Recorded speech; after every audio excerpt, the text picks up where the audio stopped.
Na lateral, na página inicial, você vai na aba Transmissão Online e logo em seguida no botão verde Acessar área de transmissão. Em seguida, vai abrir nessa página, então você clica na aba Credenciamento e em seguida clique no botão verde e estará tudo certo com o seu credenciamento.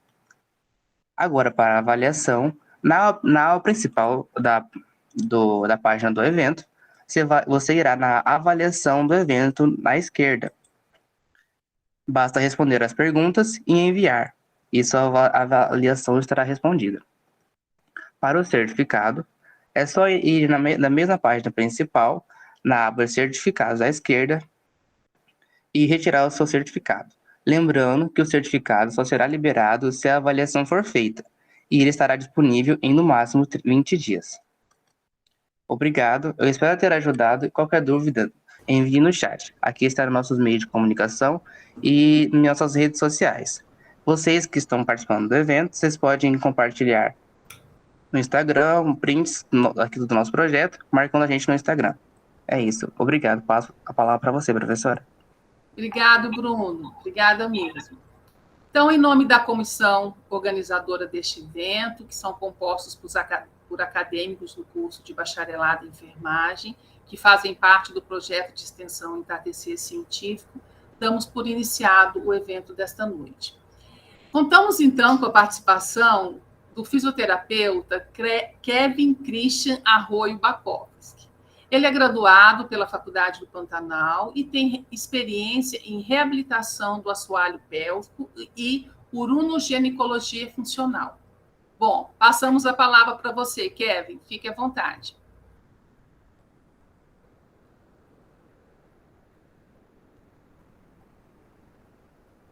O microfone eu acho que está fechado.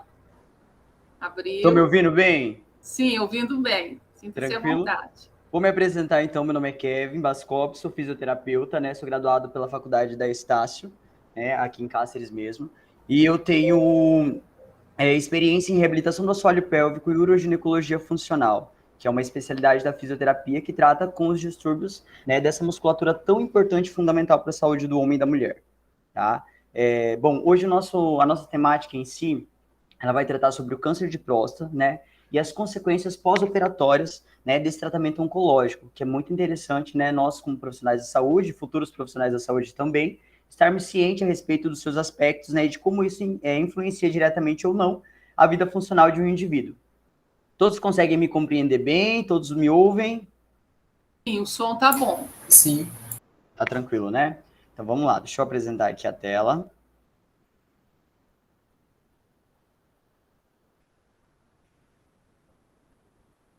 Todos conseguem ver? Sim, está abrindo. Prontinho? Certinho, fica à vontade. Bom, então a nossa temática é câncer de próstata e as consequências pós-operatórias. O que devemos saber? Meu crefito, né? A minha especialidade. Vamos lá. Então, antes de falarmos desse assunto tão importante, é necessário introduzirmos um pouco da anatomia. Então, qual é o papel da próstata? A próstata é uma glândula responsável pela secreção do líquido prostático, tá? Que corresponde a 30% do líquido ejaculado durante o processo de orgasmo. O líquido prostático, ele é responsável por nutrir, né, e dar homeostase aos espermatozoides durante o orgasmo, para que eles, então, possam fecundar o óvulo e assim gerar um indivíduo.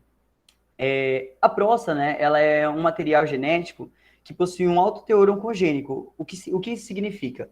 Dentre as glândulas que existem dentro do nosso corpo, incluindo a mama e o útero, a próstata tem um potencial altíssimo, né, para doenças oncológicas, como câncer de próstata. Depois, mais para frente, nós iremos dividir essa patologia, né, em outras vertentes, porque nós não temos só um tipo de tumor nessa região, existem outros tipos também.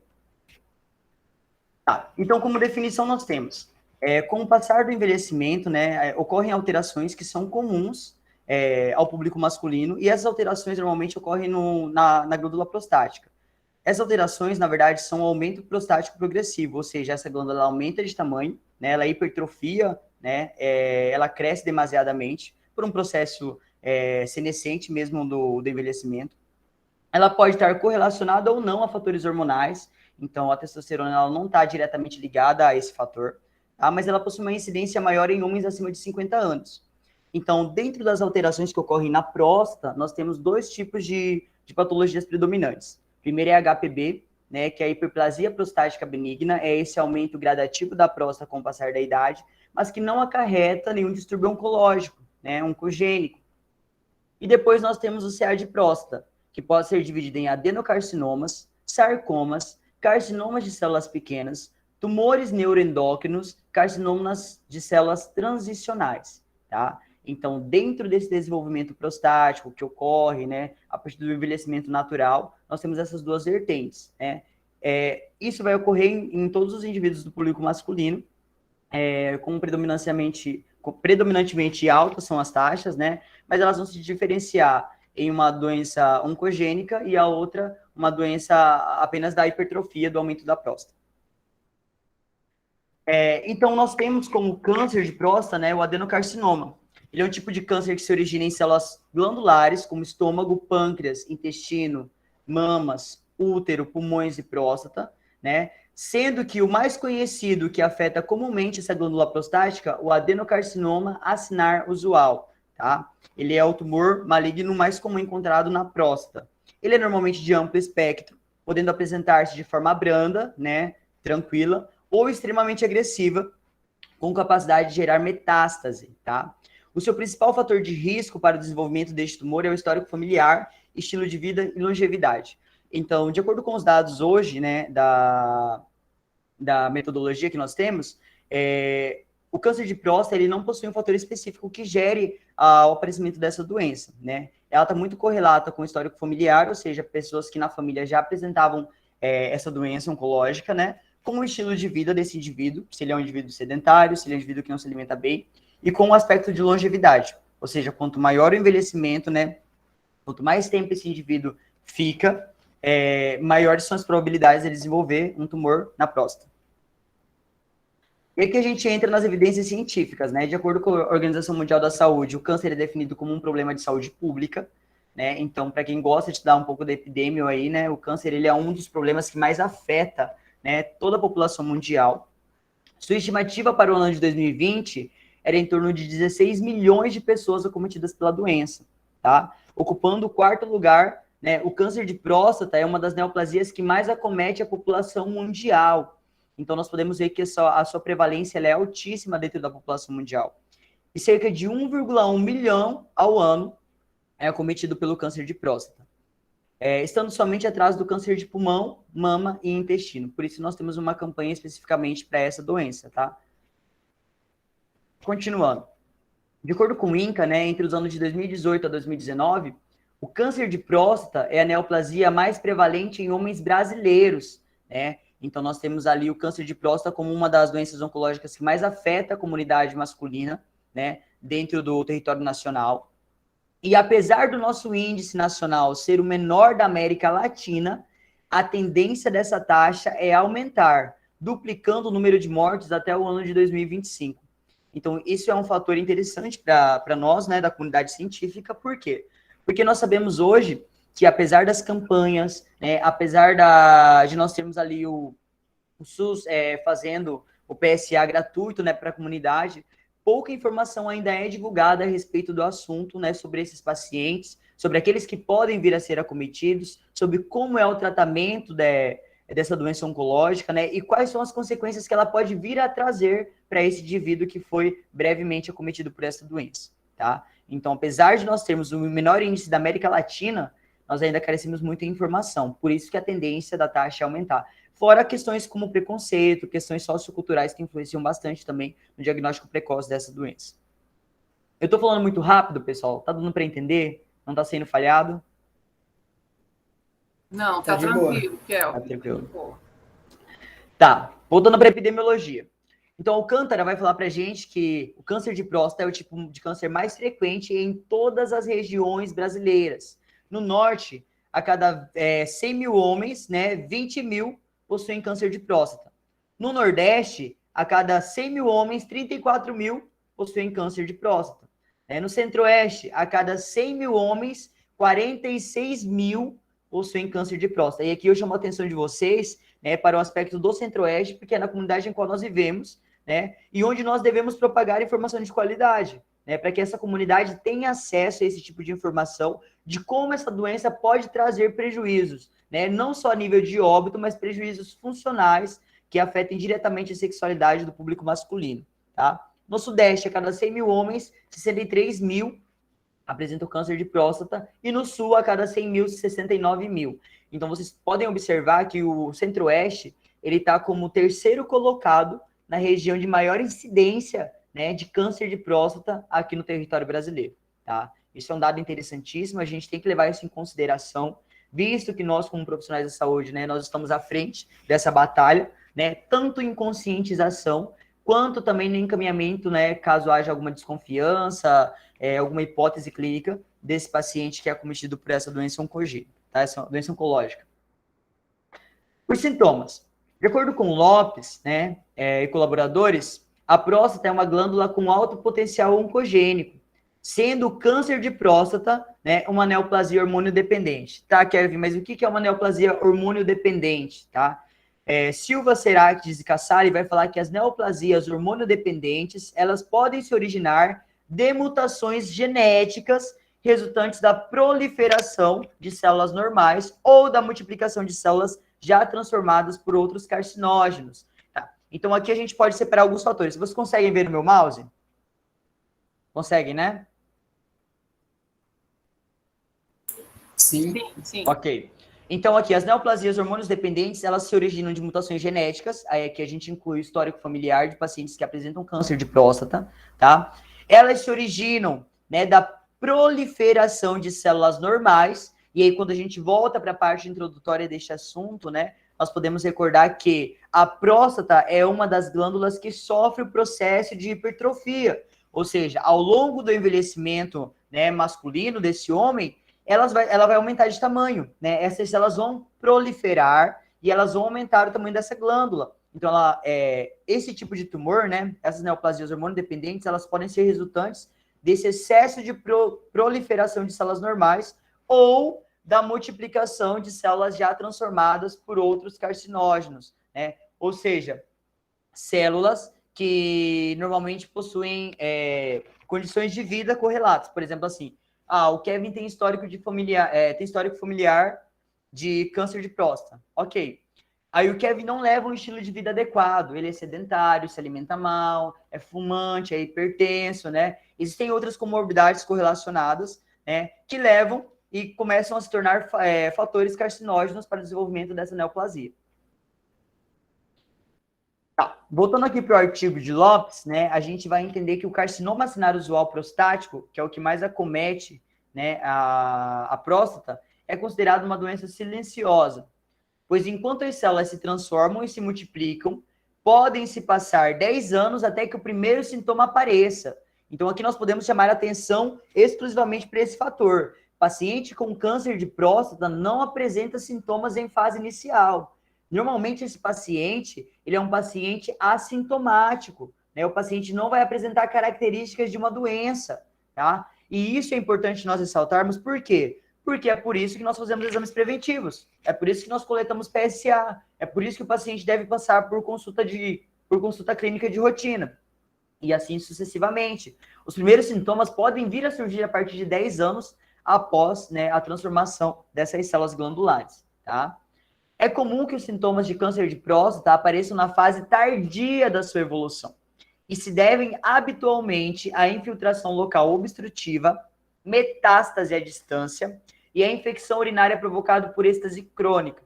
Existe um dado, né, sobre óbitos, né, dessa questão oncológica, que vai falar que grande parte dos processos, né, de tumores na região do pulmão, de tumores no baço, de tumores no intestino, né, e até mesmo na coluna vertebral, se dão pelo processo de metástase, principalmente no público masculino, devido ao câncer de próstata. Ou seja, uma neoplasia ali que não foi identificada, não foi tratada da maneira que deveria ser tratada, né, acabou evoluindo, gerou um processo de metástase e acabou, então, acometendo outros tecidos, outros órgãos desse corpo desse indivíduo, tá?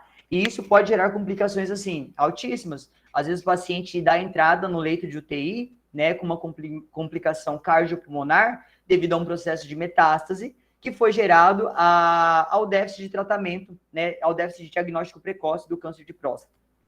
Ok? Essa infiltração local obstrutiva seria a respeito da bexiga. Então, quando essa próstata ela aumenta excessivamente de tamanho, ela acaba obstruindo a uretra, o primeiro terço da uretra, né, da uretra anterior, fazendo com que a urina ela não saia de maneira adequada. O processo de metástase, que é a contaminação de outros tecidos, tá? E a infecção urinária provocada por êxtase crônica. Quais são os principais sintomas, né, de quando essa doença ela já está avançada e então ela começa a se manifestar clinicamente dentro de um paciente oncológico? Tá. O paciente oncológico, né, de câncer de próstata, ele vai apresentar primeiramente disfunção miccional, né? Então ele vai apresentar uma obstrução do colo vesicuretral, ou seja, nós temos vou voltar aqui um pouquinho na frente, vou pegar essa imagem aqui. Aqui nós temos a bexiga, tá? Aqui nós temos o colo vesicuretral, ou seja, a conexão da bexiga com a uretra, tá?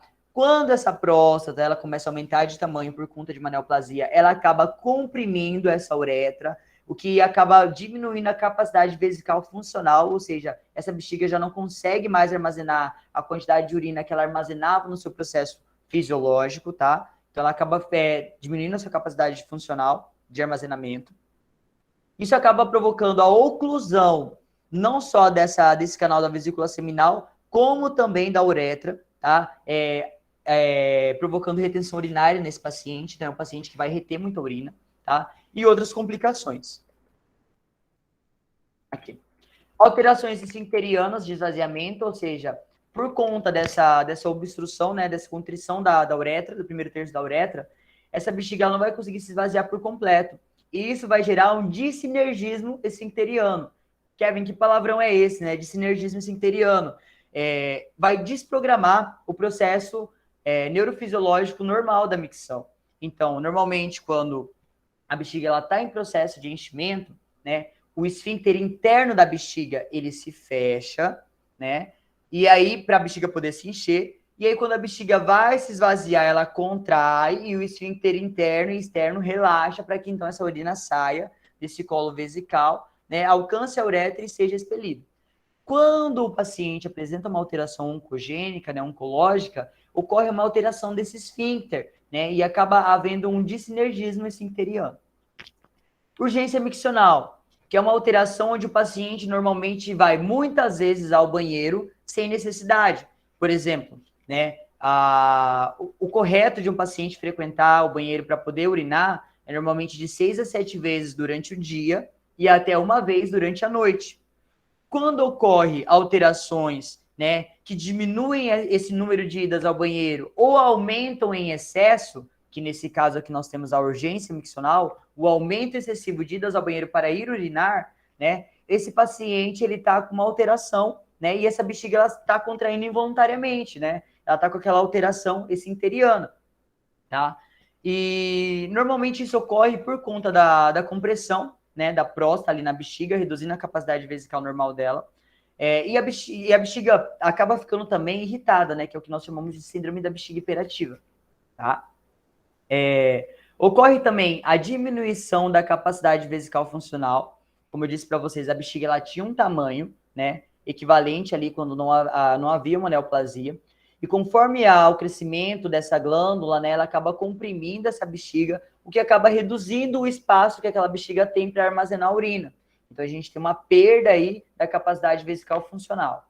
E metástase à distância, né, quando esse tumor ele já está amplamente avançado, acaba afetando outros tecidos como o pulmão, né, fígado, rins, né, e até mesmo tecido ósseo ali na coluna vertebral, tá, causando prejuízos funcionais a esse paciente.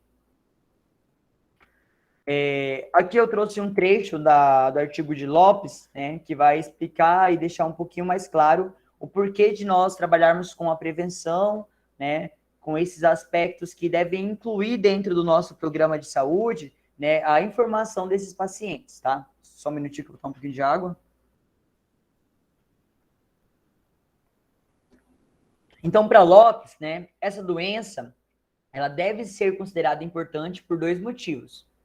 Principalmente porque, por um lado, está a sua frequente aparição no mundo inteiro, com tendência a afetar indivíduos menores que 50 anos, E por outro lado, a ausência de sintomas na fase inicial. Então, Kevin, nós devemos propagar essa informação? Devemos, claro, né? Até porque, diferente do câncer de mama, onde as mulheres podem fazer a autoavaliação, o autoexame ali para identificar se há a presença de algum nódulo ou não, no público masculino, nós não temos sintomas evidentes que vão falar, esse paciente ele está com sintoma de CA de próstata. Não. Né? Então, o que vai identificar, né, é um composto clínico, né, com exames como o PSA, a ecografia transretal, que eu vou explicar mais à frente ali, né, e o histórico clínico desse paciente, tá? Então, é diferente ali da campanha do Outubro Rosa, onde nós conscientizamos as mulheres com autoexame, tá? Aqui nós temos a participação direta, né, dos profissionais da saúde na informação para que esses pacientes busquem, né, o diagnóstico precoce dessa condição. Tá. E, por outro lado, a ausência de sintomas na fase inicial, que, unido ao crescimento lento do tumor, faz com que passe inadvertido, passe despercebido para o paciente, né? Porque o seu diagnóstico se realiza quando normalmente há propagação fora da glândula. E isso diminui drasticamente as possibilidades de uma evolução, né? E a regressão do tumor, tá? Então, essa é a importância de nós conscientizarmos a população a respeito da campanha do Novembro Azul, né? Onde nós falamos sobre diagnóstico precoce, sobre os exames de rotina, sobre a importância do homem passar, né, por um médico especialista na área, para que haja detecção desses sintomas, né? E então possa ser tratado da melhor maneira possível.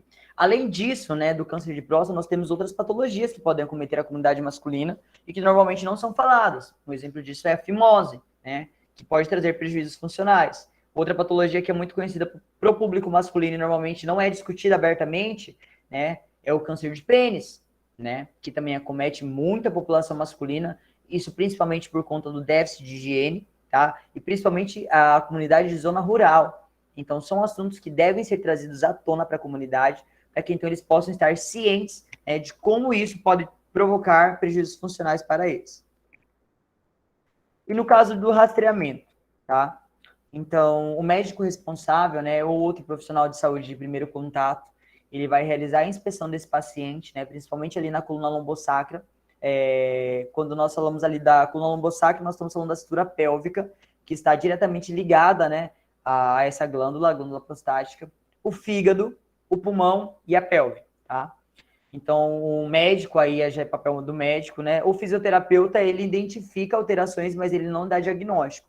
Então, durante o exame físico de toque unidigital via canal reto-anal, né, tanto o fisioterapeuta quanto o médico faz esse tipo de toque.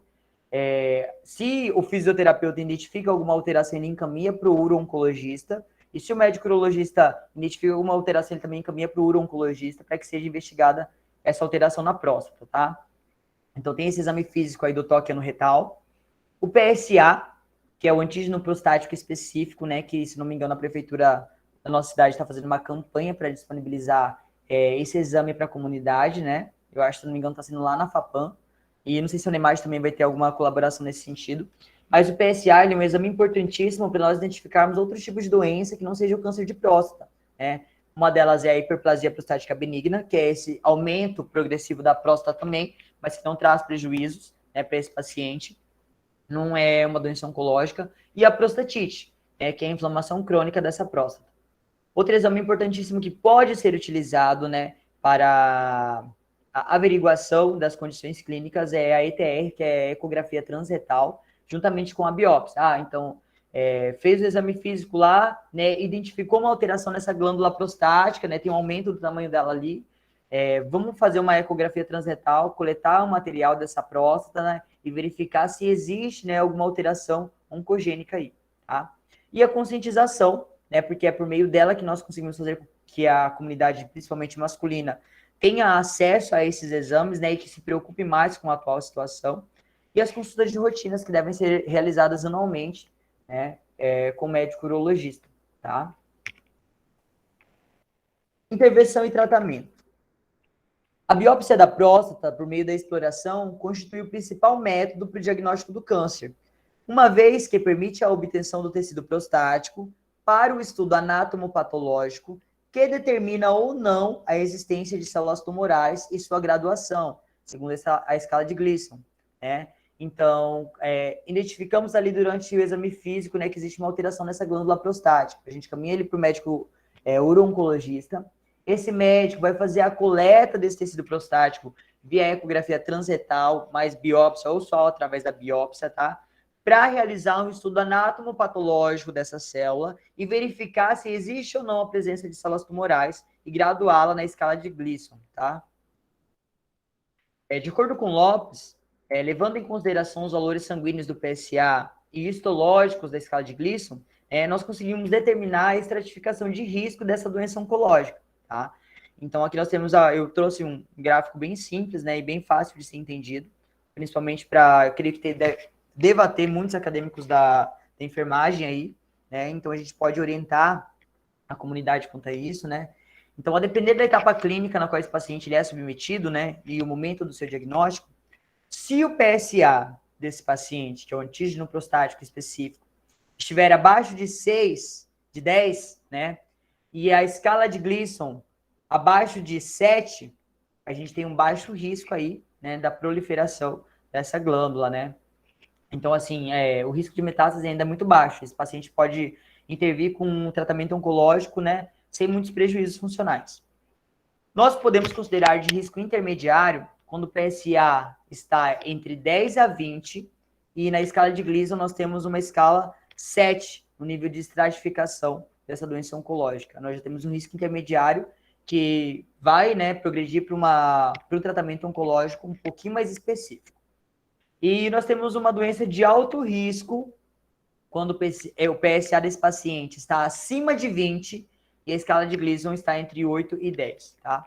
Normalmente, pessoal, quando o paciente ele já apresenta sintomas, né, que eu já falei anteriormente ali para vocês, que é a obstrução do colo, vesico-uretral, né, esse paciente ele possui dor pélvica ali crônica, né, porque ele está sentindo desconforto nessa região, está apresentando urgência miccional, está indo muitas vezes ao banheiro sem necessidade, tá? Ele já chega no médico uro-oncologista com PSA, né, e a escala de Gleason nessa faixa etária aqui, ó, em risco intermediário ou alto risco, né? Isso porque os sintomas começam a aparecer quando essa doença ela já se propagou. Então, quando essa doença ela já evoluiu, e normalmente o homem só procura ajuda médica, né, quando ele realmente já não está mais aguentando. Então, isso é muito dificultoso para nós, porque o tratamento ele é mais invasivo, né? Ele traz mais prejuízos funcionais para esse paciente, o paciente acaba sofrendo, querendo ou não, mais com esse tratamento, tá? Então, nós temos que conscientizar para que os pacientes tenham acesso a esses exames, né? Tenham acesso a esse tipo de informação e possam, então, buscar ajuda com antecedência.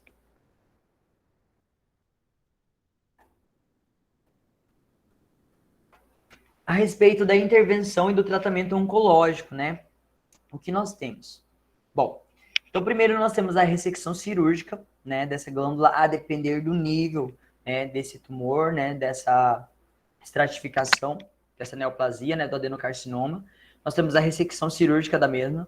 Nós temos a radioterapia, tá?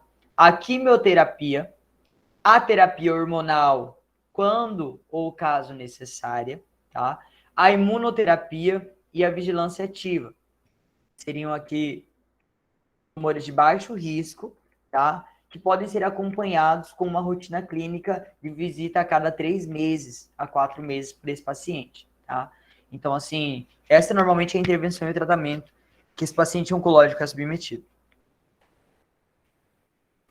Kevin, e quais são as sequelas pós-operatórias, né, desse tratamento oncológico, né, juntamente com o passar do tempo, né? Porque, assim, no meu consultório, na minha prática clínica, particularmente, quando eu vejo alguma alteração, né, que não é normal, o paciente ele não fez um exame preventivo de rotina, ele não passou pelo médico urologista, ele não tem o PSA atualizado, eu encaminho esse paciente para o urologista, para que então haja a solicitação de alguns exames, né, para a gente verificar se esse paciente não possui nenhuma equivalência ao desenvolvimento oncológico, né, dessa doença.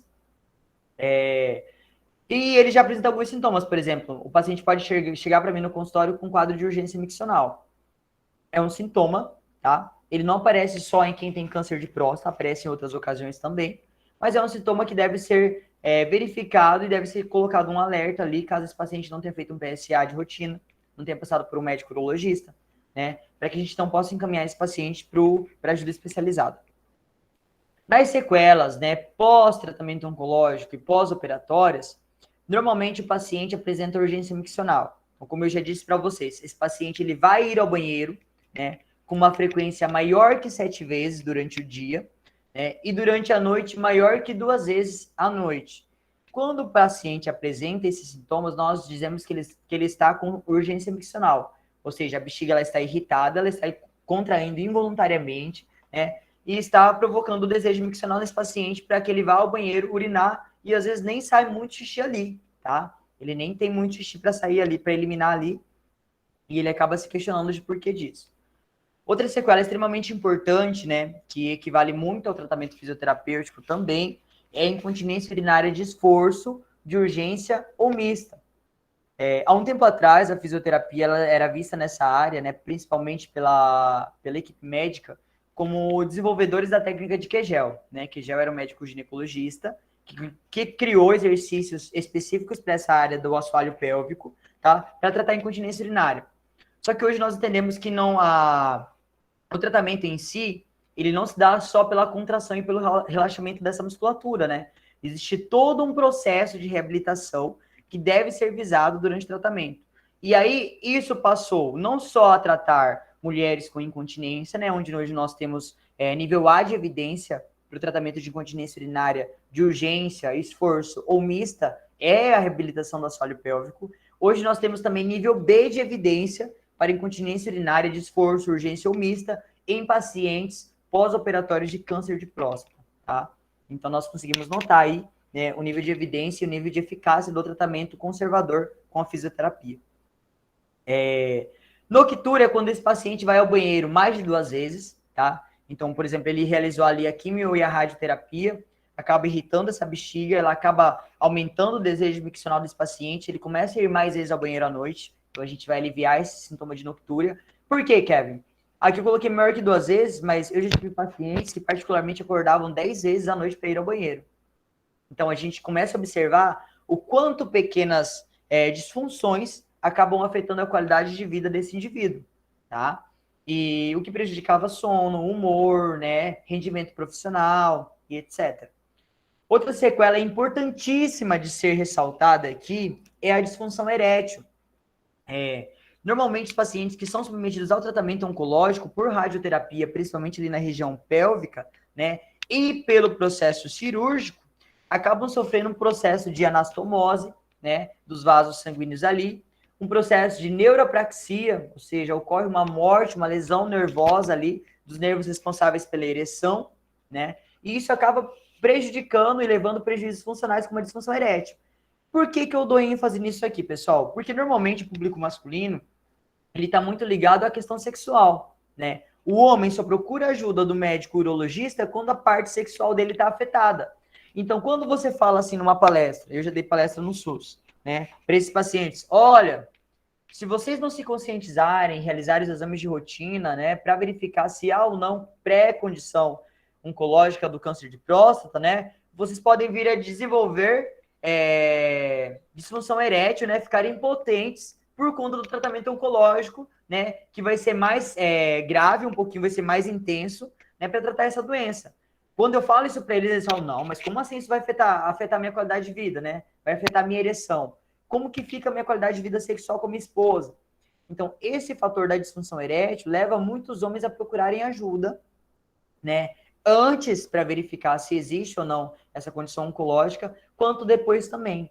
Porque a disfunção erétil ela acaba, querendo ou não, afetando o psicológico desse paciente, né? O que influencia diretamente na sua qualidade de vida e suas participações diárias, tá? Outro fator interessante que nós devemos afirmar aqui é que a sequela pós-operatória da prostatectomia pode gerar uma fibrose peniana, tá?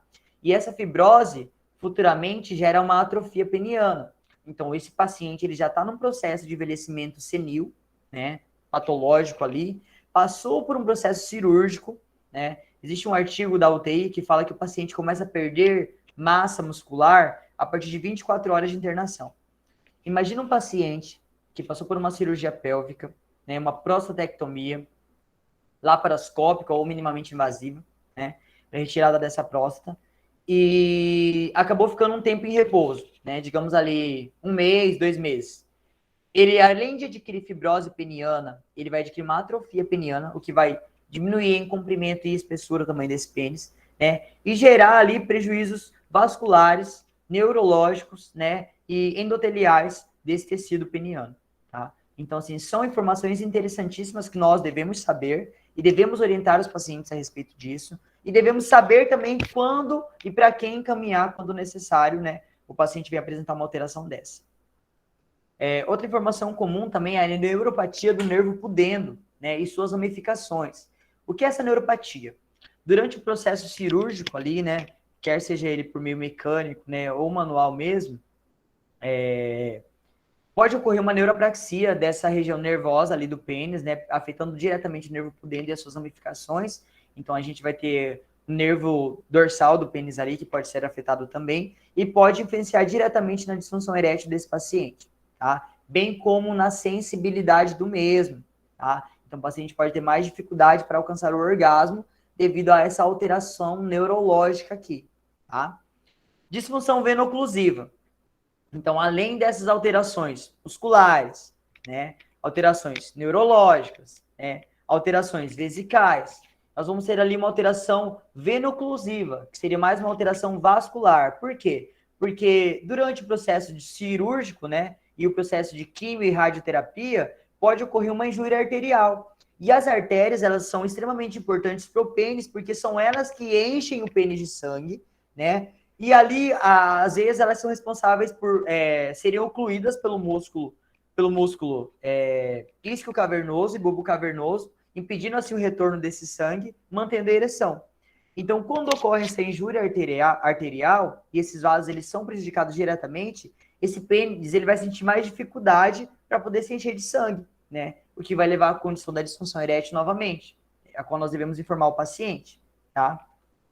Nós teremos também o desejo sexual hipoativo, né, em virtude de todas essas alterações morfofuncionais que esse paciente vai apresentar, tá? O paciente acaba sendo afetado psicossomaticamente também, então isso afeta a questão psicológica dele, influencia diretamente na sua atividade de participação com outro indivíduo, né? O que faz com que a sua libido, né, e o seu desejo sexual seja reduzido, tá? Nós teremos também a condição de anorgasmia, que é a dificuldade de alcançar o orgasmo. Isso prioritariamente porque, né, ocorre uma alteração ali da sensibilidade do paciente, o paciente apresenta um desejo sexual reduzido também, tá? E fora as outras disfunções que acometem ele, né, que acabam influenciando não só psicologicamente, mas fisicamente também nessa condição. Nós poderemos ter também ali a climatura e a ejaculação retrógrada, tá?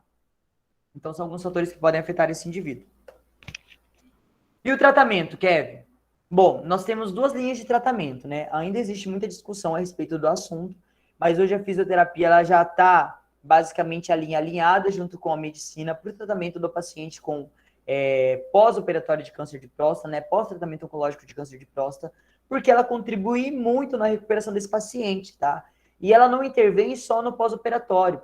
O ideal é que o paciente consulte um fisioterapeuta especialista na área, né, no pré-operatório, né, recrutando ali todos os recursos que são disponibilizados pela especialidade, para que então esse paciente venha sofrer com o mínimo de prejuízos possíveis, né, no seu pós-operatório.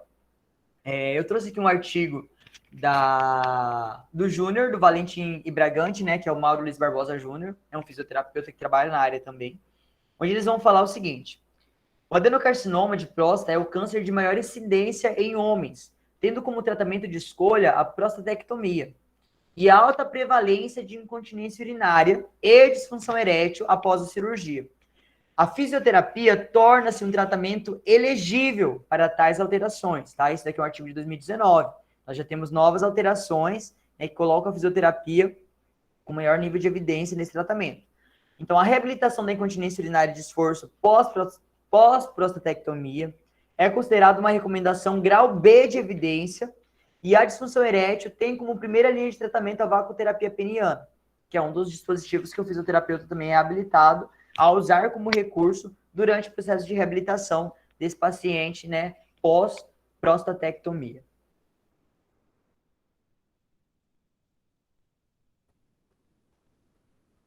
Mas, Kevin, o que o fisioterapeuta vai trabalhar em si nessa questão, né? Quais são as atuações do fisioterapeuta, né, nesse quesito? Então, o tratamento da fisioterapia, ela vai consistir em reabilitar os músculos do assoalho pélvico. O que é isso, né? Que palavrão é esse? Existem músculos que revestem a nossa pelve na sua base mais inferior, tá? Músculos profundos, que nós chamamos de assoalho pélvico profundo, né? E o assoalho pélvico superficial, tá? Essa musculatura aqui que eu apresento no slide para vocês são os músculos do assoalho pélvico superficial, nessa parte aqui mais anterior, e os músculos do assoalho pélvico profundo aqui nessa parte mais posterior, tá? O papel dessa musculatura é extremamente importante para o indivíduo masculino, né? É que normalmente eles participam diretamente do processo de ereção, do processo de ejaculação e do processo de micção, tá? Então, essa musculatura, quando bem treinada, né, em seu processo de homeostase, ela consegue conter a urina para que esse paciente não perda, ela consegue regular o processo da ereção através da venoclusão, né, dos vasos no pênis, e ela consegue controlar o processo de orgasmo através do treino desse músculo aqui, que é o bulbo esponjoso.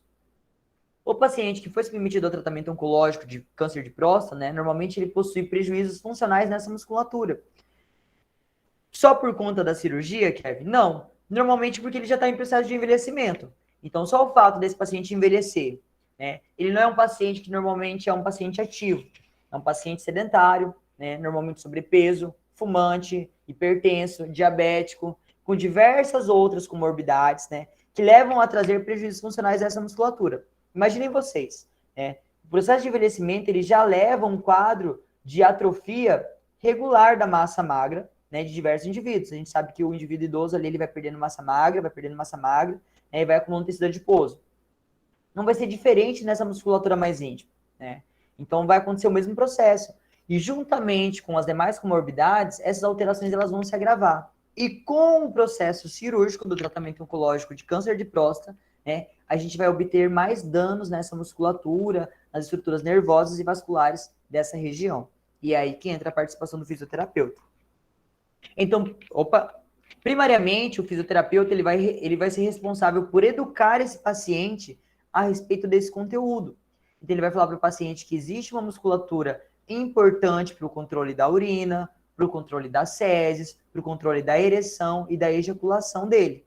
Tá? Ele vai explicar que existe essa musculatura, qual que é o papel dessa musculatura, né? Como nós usamos essa musculatura de forma voluntária e de forma involuntária, tá? E como ela influencia diretamente na nossa qualidade de vida. Posteriormente, o fisioterapeuta ensina a propriocepção muscular para esse paciente, que é saber identificar essa musculatura e treiná-la. Então, o fisioterapeuta vai ensinar o paciente a contrair essa musculatura e a relaxar também, tá? Quando nós vamos na academia, né, o instrutor, o personal training, normalmente ensina a gente a fazer determinado exercício sobre prescrição. Dentro da fisioterapia não vai ser diferente, porque essa é uma área pouco estudada, né, e pouco falada sobre esse assunto. Então, nós iremos ensinar para esse paciente como ele vai ativar essa musculatura, como ele vai realizar essa contração e como ele vai realizar esse relaxamento. Depois a gente vai realizar um treino de força e agilidade, ou seja, ensinar esse paciente a contrair forte e rápido. Contrair forte e rápido, relaxa. Na mesma proporção, para que ele tenha uma boa percepção de contração e relaxamento. Depois a gente treina endurance com esse paciente, que é o treino de resistência muscular. A gente vai dar resistência para essa musculatura também. Depois a gente treina coordenação motora com esse paciente, que é a ativação dessa musculatura aqui, junto com outras atividades, por exemplo, abdominal, elevação de quadril, elevação de perna unilateral, fazer agachamento, né? Posições que normalmente gerem outros movimentos, né? Incluindo a ativação muscular dessa região, tá? E nós iremos incluir a ativação dessa musculatura nas atividades de vida diária desse paciente. Então, em qual atividade o paciente está tendo prejuízo? Ele chega normalmente no consultório e fala assim para mim: doutor Kevin, normalmente eu perco urina quando eu levanto da cadeira, né? E até então ele não sabia que ele tinha músculo ali. Depois que ele aprende que existe um músculo, que ele contrai e solta, que ele tem que ter força nesse músculo, eu falo, então, agora, toda vez que você for levantar da cadeira e realizar esse esforço, você vai contrair, vai segurar essa musculatura, vai ficar de pé, e depois que você estiver de pé, você vai relaxar, tá? Porque ali o paciente está fazendo um esforço. Então, se ele não tiver força, né, e propriocepção dessa musculatura, ele não vai conseguir fechar o canal da uretra, o que vai fazer com que ele tenha perda urinária. Ok? Neuromodulação vesical. Tá? A neuromodulação vesical ela faz parte tanto do tratamento fisioterapêutico quanto parte do tratamento médico, né? A neuromodulação vesical ela pode ser feita cirurgicamente, através de um marca-passo cirúrgico introduzido ali na região parasacral do indivíduo, tá? Como ela pode ser feita também por um aparelho externo, né, que visa corrigir a atividade dessa bexiga. Então, o que acontece? Quando o paciente oncológico é submetido à radioterapia, essa bexiga acaba ficando irritada, né? A gente chama de síndrome da bexiga hiperativa. Então, ela começa a contrair excessivamente, tá? E, às vezes, ela nem tá com muita urina acumulada nela, mas ela tá contraindo. O que gera no paciente uma vontade de ir ao banheiro, né? Sem ter urina ali para ele poder ejetar. Então, a gente corrige esse transtorno neuromodulando essa bexiga. A gente pega aqui através, né, da região do tibial posterior, a raiz do nervo ciático, ela pode ser de forma invasiva ou de superfície, né, com eletrodos de superfície, ou com uma punção por meio de uma agulha, e aí vai depender muito da conduta do fisioterapeuta, né, e do seu achado clínico. Então, nós neuromodulamos a bexiga através dessa raiz nervosa, que vai alcançar, então, aqui a região do quadril e vai corrigir esse padrão de hiperatividade do detrusor, tá? Nós conseguimos corrigir com a neuromodulação vesical também a bexiga hipoativa, da mesma forma como existe paciente que está indo 15 vezes ao banheiro por dia, né? Existe paciente que está indo uma vez ao banheiro para fazer xixi. E isso também está errado, né? Não pode acontecer isso. Isso é uma alteração e ela deve ser corrigida. Então, a gente corrige a bexiga hipoativa também. A gente corrige a urgência miccional, que é a dificuldade de segurar para ir ao banheiro. E a noctúria, que é levantar mais de 2 vezes à noite para ir ao banheiro, tá? Na fisioterapia, nós podemos neuromodular essa bexiga tanto pela via do nervo tibial posterior, quanto pela via parasacral, tá? No processo cirúrgico, né, desse tratamento, o médico faz uma incisão cirúrgica aqui, introduz um marca-passo, né, um dispositivo elétrico, que vai mandar sinal diretamente ali no nervo pudendo, né, raiz de S2 e a S4, e vai neuromodular essa bexiga para que não haja essas alterações, tá? E a neuroeletroestimulação muscular, Kevin, né? A gente vai ter 2 aspectos de aplicação, tanto a superficial quanto a intracavitária. Primeiramente, eu tenho que explicar para vocês o que é a neuroeletroestimulação muscular. É um dispositivo, né? É uma modalidade de tratamento onde nós recrutamos a atividade muscular, nós conseguimos fazer uma contração muscular por meio de um dispositivo elétrico, né? Então, nós mandamos um sinal para aquele ventre muscular, ele manda esse sinal para essa medula, que volta com sinal de retorno e realiza uma contração muscular, tá? Então, é um meio de nós realizarmos e instruirmos esse paciente de como ele deve fazer essa contração, tá? Porque, normalmente, o paciente, principalmente idoso e aquele que é submetido a esse tipo de cirurgia, não sabe contrair essa região muscular aqui. Muitos de vocês que estão assistindo a palestra agora, né, não fazem a mínima ideia de como ativar essa musculatura. Então, quando nós queremos gerar uma consciência dessa musculatura para esse paciente, nós aplicamos esses eletrodos na região do esfíncter anal ou aqui na região, né, do corpo perineal, do bulbo cavernoso, do isquio cavernoso, para que esse dispositivo realize a contração e o paciente entenda qual é o tipo de contração que eu quero ali naquela região, porque ele nunca fez, ele não sabe como fazer essa contração. E essa aplicação dessa corrente elétrica, ela pode ser tanto por via superficial, com eletrodos autoadesivos, tá, transcutâneos, quanto por via intracavitário, né, introduzindo um eletrodo dentro do canal reto anal, ativando ali a musculatura profunda do assoalho pélvico, tá? Normalmente a gente utiliza essa corrente para quê? Para hipoatividade muscular, né, para déficit proprioceptivo desse paciente, quando o paciente não consegue realizar a contração, para reforço muscular, quando nós queremos ganhar um pouquinho mais de força, é um paciente muito idoso, 90 e poucos anos, né? Que não consegue ganhar muita força, que não consegue ganhar força com facilidade. Então a gente utiliza para reforço muscular também e para neuroplasticidade, né? Que é para recrutamento de outras fibras nervosas, né? Fazerem o papel das raízes nervosas afetadas durante o procedimento cirúrgico ou durante o procedimento de radioterapia. Tá. Em relação à reabilitação peniana, vocês se lembram que eu falei que o pênis ele sofre um quadro de atrofia peniana e um quadro de fibrose peniana, né? A fibrose, né, ela pode gerar uma placa de calcificação que nós conhecemos como placa fibrótica, né, que leva à condição de doença de Peyronie, que é a doença do pênis torto, né, onde provoca uma envergadura do pênis. Nós podemos utilizar, né, como método de tratamento para auxiliar na conduta desse paciente o extensor peniano, tá? Fazendo com que haja o estiramento desse corpo, desse tecido, né, do endotélio ali, para que essa fibrose ela não seja tão rígida e não provoque muitas alterações a esse paciente. Para melhorar o condicionamento vascular desse pênis, né, para melhorar essa injúria venosa que esse paciente sofreu no pênis, nós podemos utilizar a bomba de vácuo, tá? Isso aqui não é um dispositivo utilitariamente para os sex shops, até porque isso aqui é terapêutico, gente, né? É utilizado como terapia. E dentro da fisioterapia, nós fazemos esse tipo de tratamento com os pacientes que sofreram, né, uma injúria arterial ou venosa por conta do tratamento de radioterapia ou até mesmo da incisão cirúrgica, né? E nós podemos realizar também a estimulação elétrica peniana. Só que ainda não existem muitas evidências, né, que condizem com esse tipo de procedimento aqui no pênis do paciente, tá? Para o tratamento da reabilitação peniana, né? Para melhorar o retorno venoso, melhorar a constrição venosa, né? Ali da questão muscular, melhorar o aporte sanguíneo desse tecido, né? E evitar ali o processo de acúmulo de fibrose nessa região do pênis.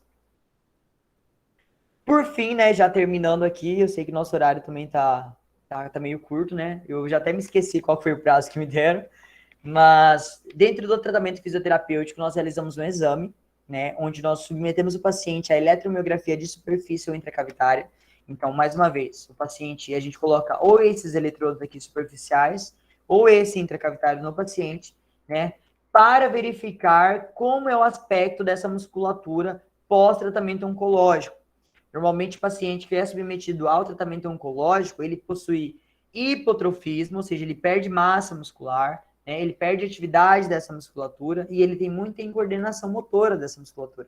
Então, nós fizemos esse exame para verificar como que está a atual condição dessa musculatura desse paciente, né? E o que isso pode influenciar no seu desempenho funcional, tá? Então, o fisioterapeuta, ele vai laudar um diagnóstico diferencial para o médico, tá? Que está acompanhando esse paciente pós-câncer de próstata. E vai entregar, explicando quais foram as alterações, né? O que isso prejudicou o paciente, como nós podemos auxiliá-lo nesse retorno às suas atividades participativas. Nós iremos localizar e classificar qual é a disfunção muscular que esse paciente apresenta, né? E nós podemos utilizar esse exame como um biofeedback, ou seja, como um estímulo visual para o paciente entender que ele está realizando a contração de maneira eficaz e está realizando o relaxamento de maneira eficaz, a fim de que ele saiba, né, e compreenda como a musculatura está sendo trabalhada. E, por fim, nós temos a game terapia para o assoalho pélvico, né, que são jogos programados especificamente para essa região, né, onde nós conseguimos trabalhar de forma lúdica essa contração, esse relaxamento, esse treino de coordenação com esse paciente, tá?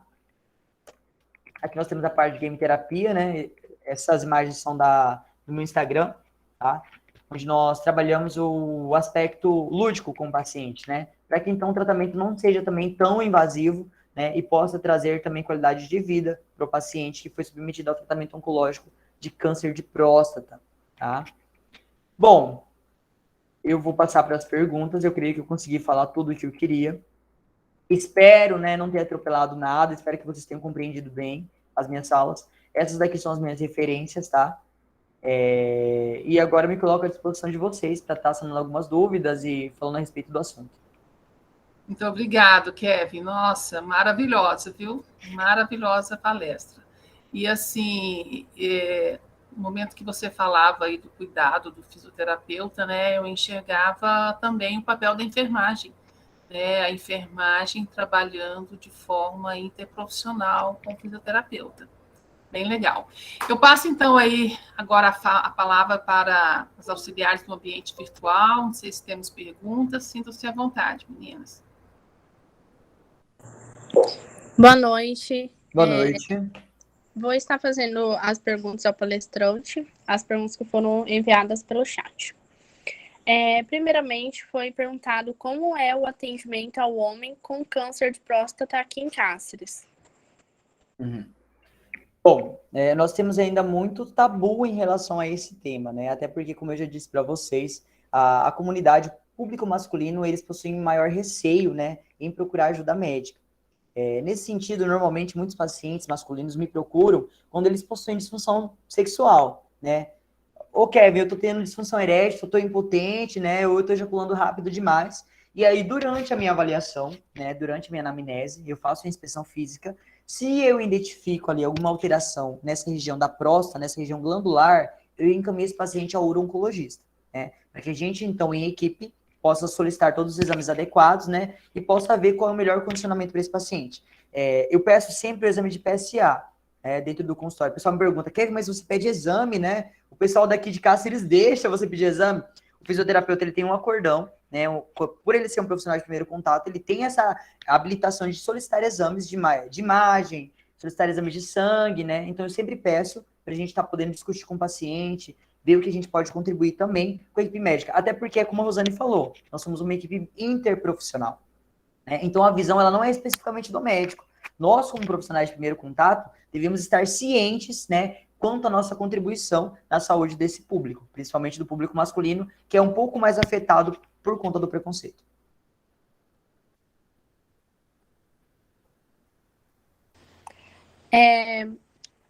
Acho que ficou claro.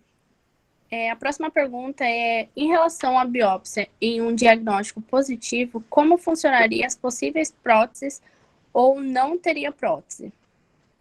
Tá, não entendi. Prótese peniana por causa de disfunção erétil? Eu acho que seria isso. Creio que seja isso. Na verdade, as próteses penianas, elas são indicadas como segunda opção terapêutica, tá? Então, o paciente com disfunção erétil, né, não só aquele submetido à prostatectomia radical, mas aquele paciente submetido ao tratamento oncológico também, né? A primeira linha de tratamento ainda continua sendo a vacoterapia peniana, que é aquilo que eu mostrei para vocês. Deixa eu até voltar aqui. A vacoterapia peniana é a primeira linha de tratamento hoje para o tratamento da disfunção erétil vasculogênica, tá? Então, assim, a questão de prótese peniana, ela é indicada em segunda instância, tá? E normalmente ela só é indicada quando o fisioterapeuta dá o aval de que com tratamento conservador o paciente não consegue evoluir, tá? Mas é feito todo um tratamento, normalmente tratamento dependendo de cada caso, é que nem eu falei para vocês. Quanto maior o potencial oncogênico desse tumor, né? Por exemplo, quanto mais tarde o diagnóstico for, né, mais prejuízos funcionais esse paciente apresenta. Então, assim, depende muito de como esse paciente chegou ao consultório, tá? Mas isso só é liberado depois que o fisioterapeuta falou, ó, tratamento conservador não deu certo, né? O paciente quer voltar a ter ereção, né? Vamos mostrar a possibilidade cirúrgica? E aí, então, eles conversam juntamente com a equipe médica, né? Para verificar qual que é a melhor possibilidade. Mas a prótese peniana ainda não é indicada como primeira linha terapêutica.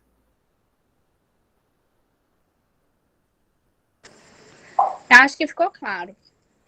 Qualquer coisa, alguma outra dúvida sobre essa pergunta, pode mandar no chat, viu, pessoal? A outra pergunta é, como a fisioterapia pode ajudar a tratar a disfunção miccional? Como a fisioterapia pode ajudar a tratar a disfunção miccional? Então, nós temos vários... Eu estou tentando abrir o chat aqui, eu me embananei. Nós temos vários tipos de disfunções miccionais, né? Como eu disse a vocês, nós temos a urgência, que é a vontade súbita de ir ao banheiro, tá? Nós temos o quadro de polaciúria, que é quando o paciente vai muitas vezes ao banheiro sem necessidade, tá? E nós temos o quadro de noctúria, que é quando o paciente acorda mais de 2 vezes à noite para ir ao banheiro. A depender do caso, né? Seja isso na questão mais vesical, né? Quanto também na questão de perda de urina, o tratamento vai consistir em, primeiro, neuromodulação vesical, a gente vai modular essa bexiga, né? Através ali da corrente elétrica. E nós trabalharemos a questão do assoalho pélvico, que é a musculatura intrínseca e que faz normalmente o papel da continência urinária. Então, o assoalho pélvico é fundamental na continência urinária. Quando esse paciente incontinente chega ao consultório, é porque essa musculatura foi lesada, essa raiz nervosa foi alterada, né? E isso trouxe prejuízos funcionais a esse paciente. Perfeito. A próxima é, após a confirmação do câncer pela biópsia, é feita a cirurgia E feita a cirurgia, ainda seria preciso fazer quimioterapia mesmo após a remoção? Depende se esse paciente estava em processo de metástase, sim. Até porque tudo vai depender, pessoal. É assim, tá? O paciente oncológico, ele é um paciente.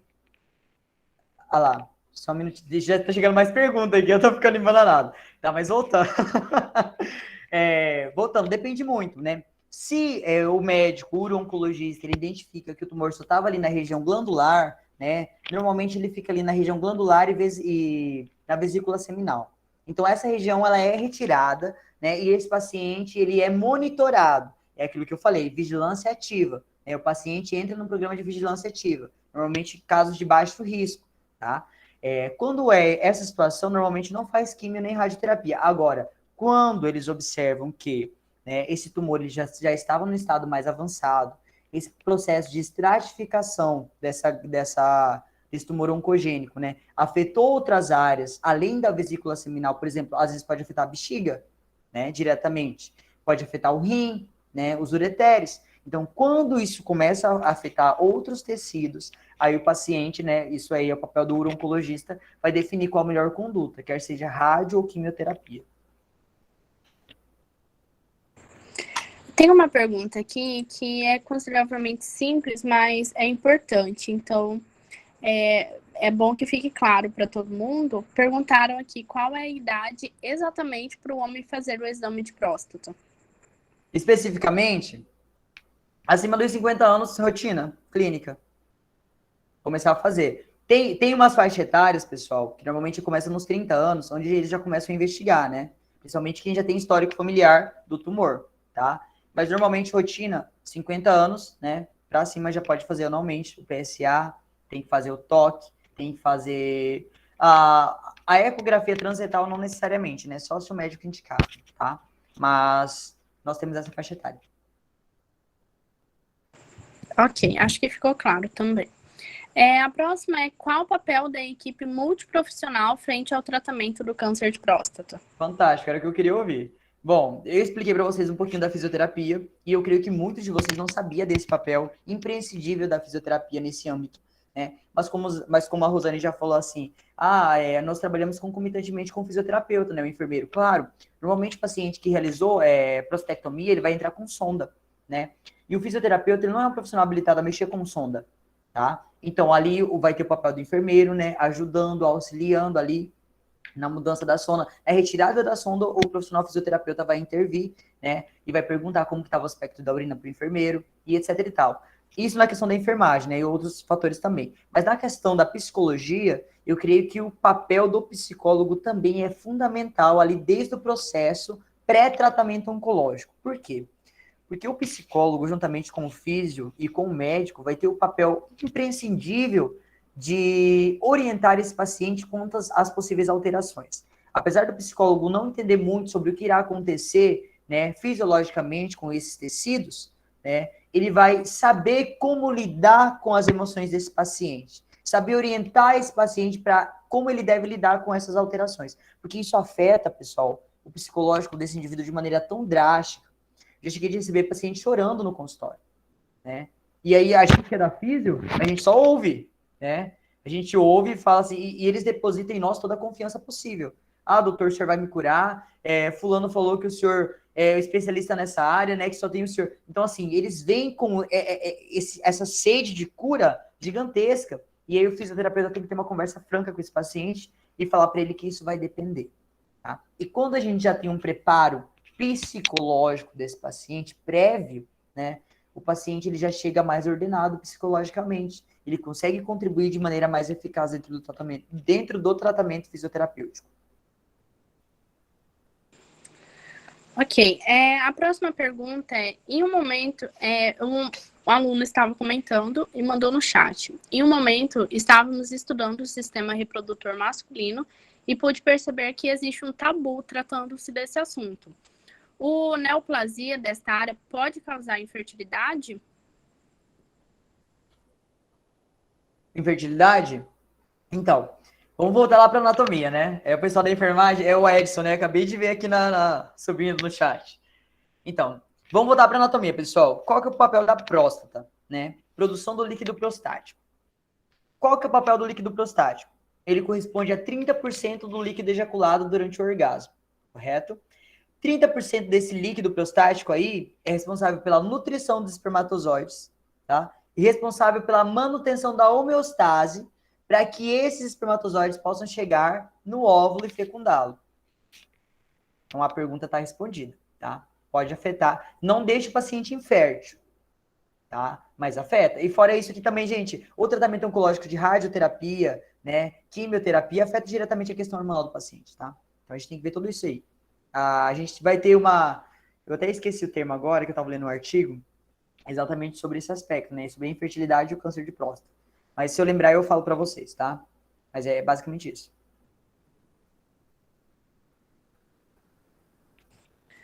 Ok. A próxima é, no caso de câncer de próstata hereditário, os filhos com mais de 40 anos. O indicado seria retirar a próstata? Tem alguma consequência disso? Tem alguma consequência? Tem muita consequência. Né? Retirar a próstata sem motivo algum? Não é funcional. Por que não é funcional, Kevin? Qual que é o papel da próstata? De novo, a gente volta lá. Nutrir espermatozoide, gerar homeostase, fertilidade, né? Outra coisa, né? A gente vai gerar ali um quadro de dissinergismo, né? Esfincteriano da bexiga altíssimo num paciente novo. Qual que é a necessidade? Né? Vai gerar disfunção erétil no paciente novo. Qual que é a necessidade? Tudo isso tem que ser levado em consideração, tá? Eu tô gostando das perguntas, pessoal. Parabéns, viu? Bem elaboradíssimas. Pediram para você repetir sobre o exame que você comentou, o PSA, e o apoio das instituições de ensino superior daqui de Cáceres. Ok. Deixa eu voltar aqui no slide. Aqui. Tá. O PSA, né? O antígeno prostático sanguíneo. Se eu não me engano, não me falha a memória, né? Eu vi uma divulgação aí da nossa Prefeitura Municipal de Cáceres, falando que vai ter a coleta do PSA na FAPAM. Eu não sei qual que é a data, se isso já ocorreu, se não ocorreu, se foi divulgado a todo mundo, mas eu acho interessante essas campanhas, porque homem não paga para fazer exame, gente. Homem só vai no médico quando está extremamente debilitado, tá? Então, campanhas como essa, instituídas pela prefeitura e pelas instituições de ensino, que, querendo ou não, geram práticas curriculares para esses acadêmicos, são importantes não só a ponto de gerar conhecimento aos acadêmicos, mas a ponto de prevenir uma comunidade que está susceptível ao câncer. Eu vou trazer aqui para vocês, mas quero que vocês recordem comigo. Olha a nossa faixa aqui. A cada 100 mil homens, 46 mil são portadores de CA de próstata. Tá? Então, mais que educação, estamos falando de saúde, né? Estamos falando de SUS, abrangência, né? Universalidade.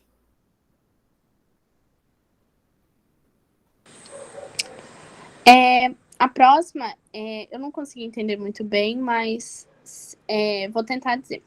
Se a próstata já tem câncer e tem efeito compressivo na bexiga, qual o tratamento para incontinência urinária? No caso, câncer avançado, eu acho.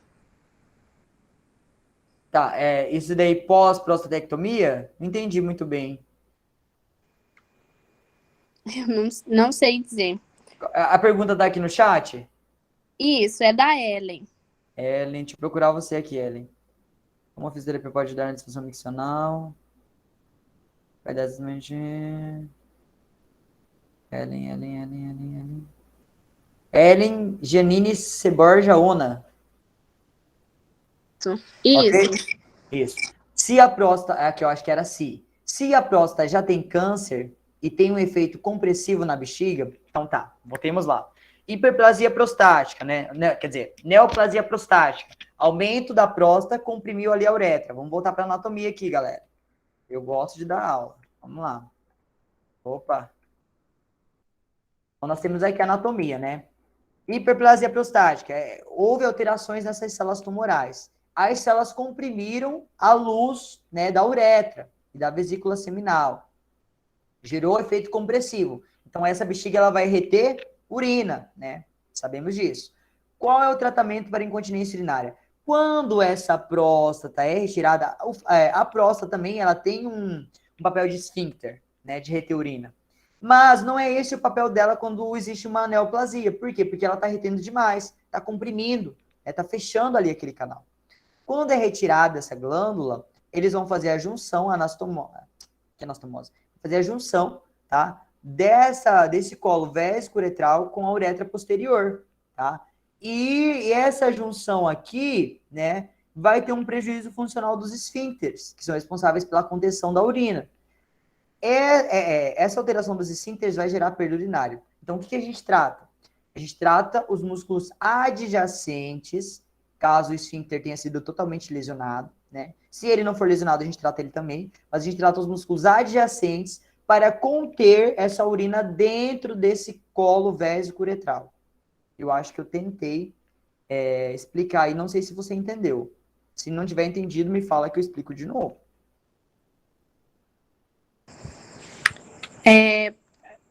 A Ellen, qualquer coisa, pode mandar aqui, Ellen. É. A gente repassa. A próxima foi ela também. Paciente com câncer de próstata que recebe tratamento hormonal, o tratamento fisioterapêutico pode receber... Que tratamento fisioterapêutico pode receber que possa melhorar a qualidade de vida do paciente? Qualidade de vida. Paciente com câncer de próstata que recebe tratamento hormonal, qual tratamento fisioterapêutico pode receber que melhora a qualidade de vida do paciente? Ellen, vai depender muito daquilo que o paciente apresenta de sintoma. Ah, ele tá com urgência? Ele vai ao banheiro sem necessidade? Né? Ele acorda muitas vezes à noite para ir ao banheiro? Se forem esses os sintomas, a gente trata de acordo com aquilo que ele apresenta. Normalmente, o paciente que faz tratamento hormonal, né, é submetido ao tratamento hormonal, tumores de baixo risco, vigilância ativa desse paciente aí, as complicações, os sintomas, né, não são tão graves. Então, a gente trata os sintomas desse paciente, a sintomatologia, tá? E aí, se o tratamento hormonal der certo, né, esse paciente se recuperar dos sintomas, é isso que a gente consegue falar. Alteração vesical? É alteração na bexiga? A gente vai tratar a bexiga dele. Paciente que não retirou próstata, normalmente não perde urina, tá? Porque a próstata tem o papel do esfíncter, ela fecha ali a uretra também, tá? Agora, quando já retira a próstata e tem perda urinária, aí a gente trata a incontinência. Mas enquanto não tem essa perda, a gente trata outras disfunções miccionais. Você fala espanhol, Ellen? Depois você responde aí no chat. Eu coloquei um trecho lá em espanhol e tive que traduzir ele na minha cabeça. Quando o paciente usa a sonda mais de 7 meses, traz um transtorno a ele com a ereção, ele precisa de um tratamento também, né? Quando o paciente usa a sonda por muito tempo, a gente tem um processo de êxtase uretral ali, né? Essa uretra, ela fica machucada, fica demasiadamente machucada. Né? Então, a gente vai ter algumas complicações, sim. Podem ser a nível nervoso ou a nível vascular, tá? Com quadro de hipóxia do tecido ali. Mas, em relação à ereção, pode vir a afetar, tá? Mas não necessariamente. O fato da ereção ser afetada diretamente no pós-tratamento oncológico do câncer de próstata é mais em relação a um procedimento cirúrgico, tá? Não em relação ao uso de sonda. A sonda, ela entra para aliviar essa retenção urinária. Agora, se o paciente já apresenta uma disfunção erétil antes do tratamento cirúrgico, aí é bom ele já tratar, porque com o tratamento cirúrgico isso vai piorar, tá? Ok. A próxima aqui em Cáceres, todos esses métodos de tratamento já são utilizados, como o extensor, o eletroestimulação? São sim, inclusive por mim, tá? Eu sou fisioterapeuta. Na verdade, existem outros fisioterapeutas também. Aqui eu quero ressaltar o nome de 3, né, que são da área também, que é a Karina. Nós temos a Ingrid Emanuele e a Renata, tá? Todos são fisioterapeutas. A Renata, se eu não me engano, dá aula na Unemate também, tá? Mas nós 4 somos fisioterapeutas dessa área, tá? A Karina, a Renata e a Ingrid são fisioterapeutas pélvicas, tá? O meu enfoque já é voltado em exame funcional. Então, eu trabalho com reabilitação do assoalho pélvico e exames funcionais. Dentre as 3, né, eu sou um dos únicos que eu acho que ainda realiza os exames. Faço tanto ultrassonografia de imagem quanto a eletromiografia. Em relação à eletroestimulação e extensor peniano, a gente utiliza também dentro da nossa prática clínica.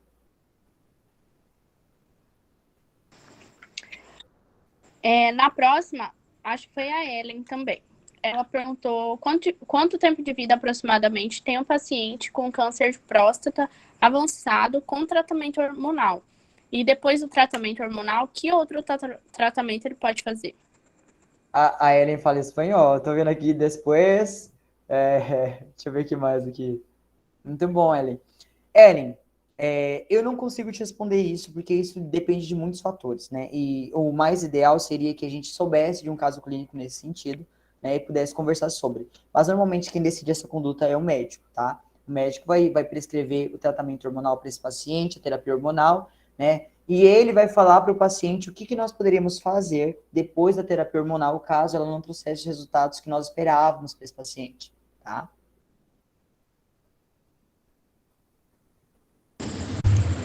O Amir, ele falou: olá, Kevin, é um prazer ver você palestrando. Gostaria de saber o que se pode fazer para evitar o câncer de próstata.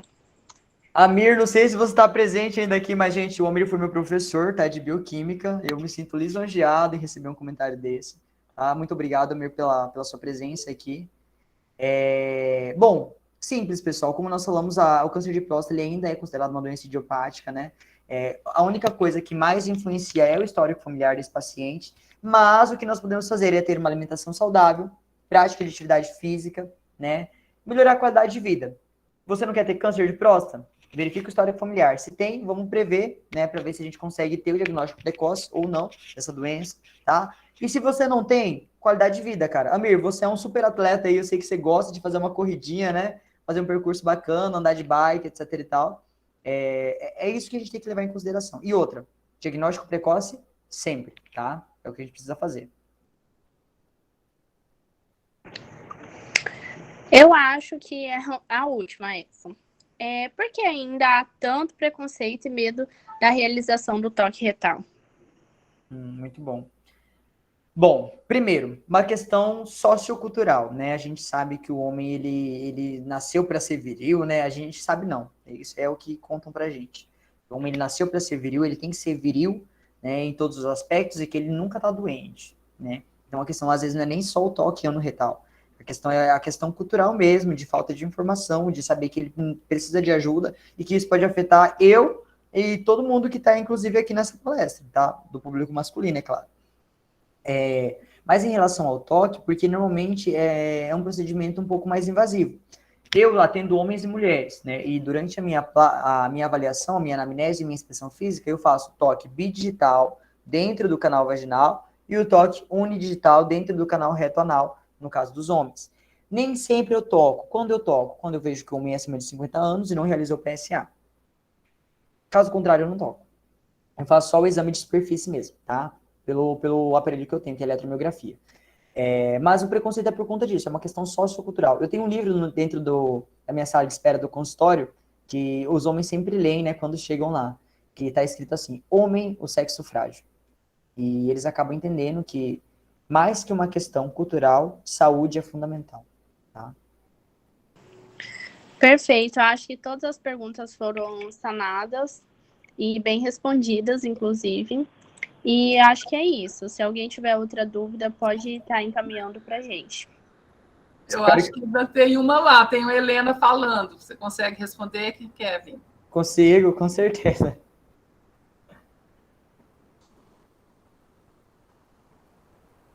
Quem tem caso na família deve realizar o exame de sangue uma vez ao ano? Se você quando o homem tem casos na família, né, do carcinoma sinarosol de próstata, né, que é o câncer de próstata, normalmente ele começa a fazer os exames de rotina a partir dos 40 anos de idade, tá? Quando ele tem casos na família, não só o exame de sangue, rotina clínica e exame de sangue, tá? E aí, se tiver alterações, ele é encaminhado para outros procedimentos. Mas quando não existe histórico familiar, acima dos 50 anos, ele começa a monitorar. Quando existe, a partir dos 40. Muito bom. Muito obrigada. Obrigada aí às auxiliares Eu que agradeço. virtual que passaram para a gente, então, as perguntas. Né? Eu vi, assim, o quanto que, Kevin, a sua palestra motivou aí os participantes, né? Colocando aí perguntas, é muito bom, porque a gente escuta sempre falando do câncer da mulher, né? e abordar na universidade, né, abordar para a comunidade externa a campanha de Novembro Azul, câncer masculino, essas informações em relação à reabilitação do paciente, né? A gente também tem que pensar por esse lado. Então, assim, foi muito importante a sua colaboração. Agradeço aí em nome da comissão organizadora do nosso projeto. Agradeço imensamente a sua participação. E volte sempre. Opa, obrigado. Eu espero que vocês tenham gostado de verdade. Como eu já disse para a Rosane, aqueles que tiverem interesse na área, né, e quiserem montar trabalhos em cima do assunto, me coloco à disposição. Meu consultório está de portas abertas, tá?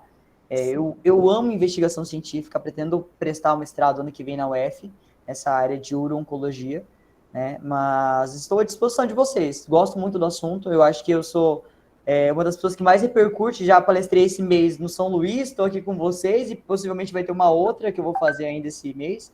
E amo falar disso, né? Estou à disposição.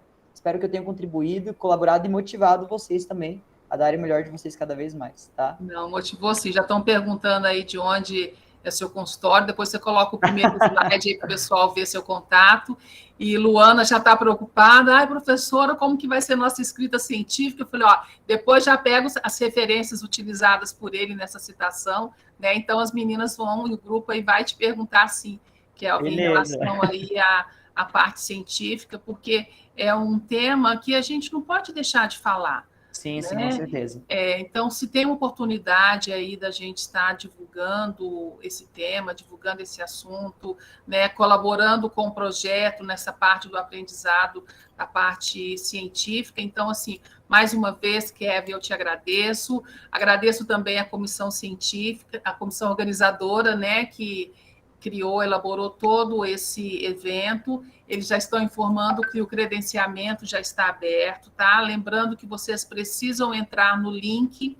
Kevin, se você puder colocar o seu primeiro slide aí, ou o slide que tem seu e-mail, ou contato seu aí. Eu acho que não está aqui o meu slide que tem meu e-mail. Não está seu e-mail. Eu vou abrir aqui uma outra aba e vou Qualquer coisa você coloca no chat aí para o pessoal, né? Eles podem depois estar procurando por você. Então, assim, o certificado, como eu estava dizendo, né? Vocês precisam, para fazer o credenciamento, vocês precisam entrar no site da Eva Paesp, precisam estar logado. Lá vai ter, como o próprio Bruno comentou, vai ter a aba lá de credenciamento, para vocês confirmarem a presença. Já está disponível também a avaliação, eu acredito aí que a comissão organizadora já deva ter aberto, ótimo, já tem aí o seu contato, né, o seu WhatsApp. Então, assim, a equipe organizadora já deve ter liberado também a avaliação do evento, tá? Os certificados a gente não está conseguindo fazer por menos de 15 dias, porque a gente depende também do setor da FAESP para estar liberando aí os nossos certificados. Então, em nome da comissão organizadora, em nome da nossa anfitriã, a Luana, acadêmica do curso de enfermagem, e agradecemos mais uma vez a presença de todos e tenham todos uma boa noite. Muito obrigada. Tchau, pessoal. Até mais. Obrigado. Até mais. Tchau, tchau.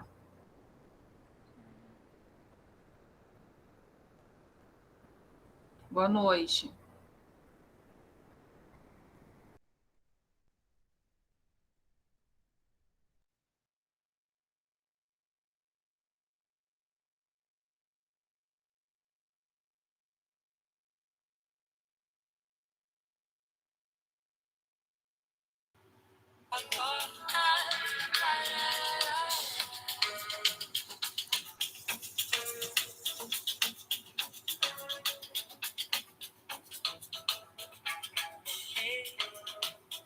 Diz pra mim o que quer escutar. Só você sabe adivinhar meus desejos secretos. Ei, faz de conta que eu não percebi que você não esteve aqui. Muita gente